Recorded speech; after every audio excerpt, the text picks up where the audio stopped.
As someone who builds custom and pre-configured PCs, I want to teach you how to spot the pitfalls of a pre-built PC and how to avoid them. So I'm just gonna start with the most common issues that I see. Number one being a case with bad airflow. While it may not seem like a very big deal, a case with bad airflow can cause even high-end components to underperform due to overheating. Because at the end of the day, fresh air is what keeps your PC's components cool. Doesn't matter if you have an open loop water-cooled system or a little tower air cooler. All you need is fresh air running over all of those heat sinks to draw that heat out and keep your PC cool. The surefire way to detect if a PC has bad airflow is to look at the case design. If your case looks something like this, then it's going to have poor airflow. Now, if you have lower end components, that may not be a big deal because they're not creating that much heat anyways. But even mid-tier PC components can really struggle from a lack of airflow. What you'll notice in this picture is that the front panel of this case does not have a lot of open area, which means those fans have to work extra hard to get airflow into the case. Comparing that to a case that has a nice mesh front, not as much air is going to be getting into the case, even if you have the exact same fans. So instead, get yourself a case like this, which is the Magnum Gear Neo Air. You can see on the front, it's all nice open mesh, which means those fans don't have to work hard at all to draw air into the case and keep those CPUs and GPUs nice and cool. Keeping it in the same sort of vein, the second downfall that I see often are undersized CPU coolers. Now, having an undersized CPU cooler will give you a similar effect to having poor case airflow. It will cause your CPU to overheat and underperform. Now, modern CPUs tend to be designed well enough that when they start getting too hot, they just dial back their clock speed and they'll just perform at a lower level. So if you want the most out of your PC, you really need to have an appropriately sized CPU. Unfortunately, selecting a CPU cooler is not as easy as just looking at a case and seeing if it's gonna have low airflow. And that's because the CPU cooler you need is highly dependent on the TDP, or the thermal design power, which is just a fancy word for the amount of power that the CPU is going to be drawing during use. So in essence, the more power that your CPU can draw, the bigger and more powerful CPU cooler you need to get rid of all that heat. Because as we know, basically all of the power used in your computer gets wasted as heat.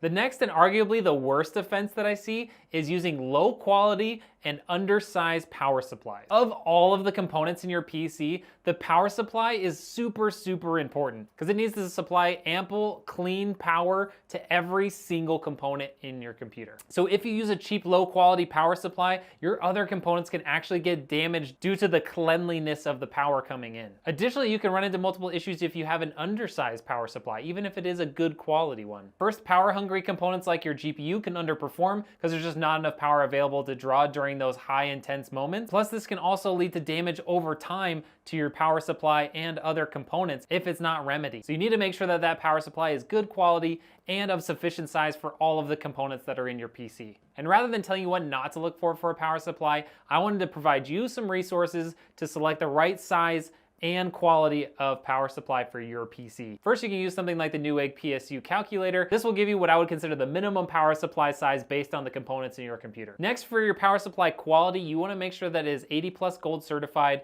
Platinum and titanium are even better if you can afford it. And you wanna make sure that it's built by a high quality manufacturer. For that, you're gonna wanna check out this website, psutierlist.com, or a similar website, which is gonna list out a bunch of different power supplies and the tier that they fall in from top to bottom. So that'll make it super easy for you to select a power supply that's the right size and the right model for you.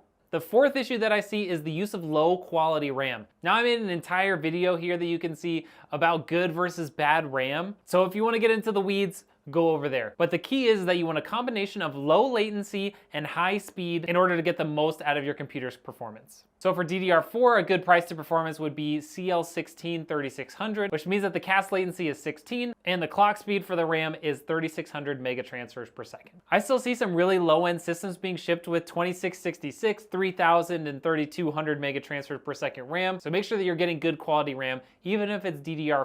For DDR5, the best price to performance that I've found for both AMD and Intel systems is CL32 6400.